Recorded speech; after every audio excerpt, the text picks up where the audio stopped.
আল্লাহ বলে নাফরমান কুকুরের মতো, যে পাইলেও জিহ্বা লম্বা করে দেয়, যেই কুকুর না পাইলেও জিহ্বা লম্বা করে দেয়। নাফরমান, আমি তাকে সব দিচ্ছি দুনিয়ায়, তারপরও সে আমাকে ডাকে না, পাইলেও ডাকে না, না পাইলেও ডাকে। আমার সেজদা দেয়, শরীর খারাপ হইলেও নামাজ পড়ে না, সুস্থ থাকলেও নামাজ পড়ে। কোনোভাবেই সে তার ঘাড় আমি আল্লাহর সামনে নয় না। এই জন্য এই পৃথিবীর সবচেয়ে বড় ঘাটতেরাকে বেনামাজ। জানেন এটা? এই পৃথিবীর সবচেয়ে বড় গাদ্দার ঘাটতেরা কে? বেনামাজ। কেন? কারণ হইল তার ঘাড় এত শক্ত যে সে তার ঘাড় মালিকের জন্য নামায়। তার ঘাড় সে আল্লাহর জন্য নোয়ায় না, তাহলে তার চাইতে বড় ঘাটতেরা বেয়াদব আর কেউ হইতে পারে না। এই জন্য দোস্ত, বন্ধু, জিন্দেগির উপরে কদর করেন, হায়াতের উপরে কদর করেন, জীবনের উপরে কদর করেন। এই ছোট্ট হায়াত দেখতে দেখতে ফুরায় যাবে, দেখতে দেখতে ফুরায় যাবে। একটা বছর চলে গেছে, একটা সপ্তাহ চলে যায়, একটা মাস চলে যায়। সেদিন মাগরিবের নামাজের পরে আমি ফেনী চিটাগাং মাহফিলে যাইতেছি। ফেনী প্রথম দিনে রজব মাসের মাগরিবের নামাজ আমি ফেনী একটা মসজিদে যখন পড়ছি, মাগরিব সালাম ফিরাইয়া ইমাম সাহেব দোয়া করতেছে। এই দোয়ার মধ্যে ইমাম সাহেব প্রথম আমার কানে পড়লো আল্লাহুম্মা বারিক লানা ফি রাজাব ওয়া শাবান পড়ছি। আমি লাভ দিয়ে উঠছি, ইন্নালিল্লাহ কও কি। আমার সাথে হেরে বললাম যে রজব মাস চলে আসছে, রমজান কাছায়, মানে আমি রীতিমতো মনে হয় যেন অবাক হয়ে গেলাম যে হায় হায় কখন চলে আসলো, রমজান তো কাছেই গেল। তাই রমজান তো কাছেই গেল। জিন্দেগি কত ছোট, জীবন কতটা ছোট, সময় কি দ্রুত চলে ভাইয়া। রাসূলুল্লাহ সাল্লাল্লাহু আলাইহি ওয়াসাল্লাম বলছেন ইয়াতাকারাবুজ জামান, আখিরি জামানার কিয়ামতের একটা আলামত, এটা নবীজি বলছে ইয়াতাকারাবুজ জামান, সময় সংকীর্ণ হয়ে যাবে, কাছাকাছি হয়ে যাবে। এক বছর নবীজি বলছে এক মাসের মতো মনে হবে, এক মাস এক সপ্তাহের মতো মনে হবে, এক সপ্তাহ এক দিনের মতো মনে হবে, একদিন মুহূর্তের মতো মনে হবে। সময় এতটা দ্রুত চলতেছে। অতএব আজকে আমরা আমাদের জীবনের উপরে কদর করেই আল্লাহর কথা শুনি। আমার এই একজনের ওয়াজ না, আমার উদ্দেশ্য এই কথা বোঝানো, আপনাদের স্থানীয় মসজিদের উলামায়ে কেরাম, ইমাম সাহেব, খতিব সাহেব, ওয়াজ মাহফিলের উলামায়ে কেরাম, আপনারা প্রত্যেকের কথা মনোযোগ দিয়ে শুনুন। উলামায়ে কেরামের দিক নির্দেশনা শুনেন, উলামায়ে কেরামের দিক নির্দেশনা শুনেন। উলামায়ে কেরামের সাথে বিরোধিতা করে, উলামায়ে কেরামের সাথে উল্টা কইরা এই পৃথিবীতে ১৫০০ বছরে কেউ টিকে নেই। এটা একেবারে বিশ্বাস করে, এটা আমি হুজুর এই জন্য বলতেছি তা না, বা এটা গায়ের জোরের কথা না। মানে একটা কথা আছে যে গাছ জোরে ক্ষমতা দেখাইলাম, হাসিনা যেহেতু বাইক যেও না, আমরা একটা ক্ষমতা দেখাই, এটা না। এটা আসলে এরকম ক্ষমতা দেখানো না, আল্লাহর কসম, এটা ক্ষমতার কিছু না। এটা একটা চিরন্তন অনিবার্য বাস্তবতা যে ১৫০০ বছরে আল্লাহ তাআলার পক্ষ থেকে কোরআন শরীফে আছে সুম্মা আওরাসনাল কিতাব, আমি কোরআনের উত্তরাধিকার বানিয়েছি আমার রাসূলের পরে, আমি যাদেরকে বাছাই করি তাদেরকে। অতএব আল উলামা ওয়ারাসাতুল আম্বিয়া, উলামায়ে কেরাম আম্বিয়াদের ওয়ারিস।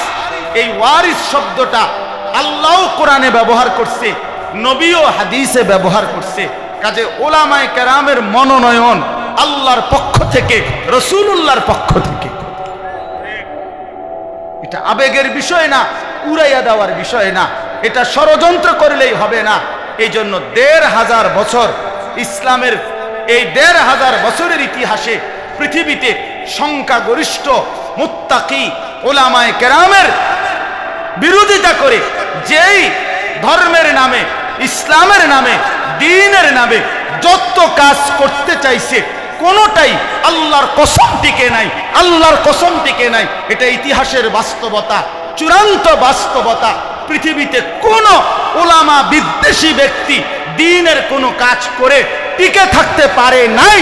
অতএব আজকের সাদের অনুসারী যারা সারা পৃথিবীতে এই গন্ডগোল করে উলামাদের থেকে উম্মতকে আলাদা করতে চাচ্ছে, সাদ নামের ওই ব্যক্তির যেই সন্ত্রাসী অনুসারীরা, তারা কোশ্চেন কালেও আল্লাহর কসম তারা সফল হবে না, সফল হবে না, সফল হবে না, কোনো সন্দেহ নাই। এটাই সত্য, এটাই সত্য, এটাই সত্য। ভাই আমি থাকবো না, নয়তো কেউ থাক, আরো হাজার আলেম শহীদ হইতে পারে, কোনো সমস্যা নাই। আমার রক্তে কিছু আসবে যাবে না পৃথিবীতে। আমার রক্ত ঝরলে, আমার মতো হাজারো আলেমের রক্ত ঝরলে জমিনের কিচ্ছু হবে না, কিন্তু ওলামায়ে কেরাম থেকে উম্মতকে আলাদা করা যাবে না। মসজিদ মাদ্রাসা থেকে ওলামায়ে কেরামকে বিচ্ছিন্ন করা যাবে না। দাওয়াতের নামে হোক আর তাবলীগের নামে হোক, যে কোনো নামে। এটা ধাক্কাধাক্কি না, এটা ঠেলাঠেলি না, এটা ঠেলাঠেলির কথা না, এটা চূড়ান্ত বাস্তবতা, এটা চূড়ান্ত সত্য কথা, এটাই সত্য। এটা কখনোই হবে না। এত সংখ্যাগরিষ্ঠ ওলামায়ে কেরাম, ওনাদের বিরোধিতা করে কোন জেনারেল শিক্ষিত ব্যক্তিগণ অন্য কাজের মধ্যে পারবে, দুনিয়াবি ডাক্তারি, ইঞ্জিনিয়ারি, দুনিয়ার এই আধুনিকতার সবকিছুতে ওনারা পারবে, এটা আমরাও বুঝি। কিন্তু দ্বীনি কাজ, দ্বীনি কাজ উলামায়ে কেরাম থেকে এতটা প্রচন্ড বিরোধিতা করে অন্য কেউ ওনাদের সমকক্ষ কাজ অথবা টিকা এটা পারবে না, এটা টিকবে না, কোনো টিকবে না, কোনোভাবেই টিকবে না। এটা মনে রাখেন। এই দুই চারজনের বিরোধিতায় কিচ্ছু আসবে যাবে না। আসলুহা সাবিতুন ওয়া ফারউহা ফিস সামা। আল্লাহ তাআলা কালেমার বীজ সত্যবক জমিনের নিচে, শাখা প্রশাখা আরশে আজিম পর্যন্ত। অতএব কোরআন যে নীতি বলছে, ওলামায়ে কেরাম কোরআনের ধারক বাহক।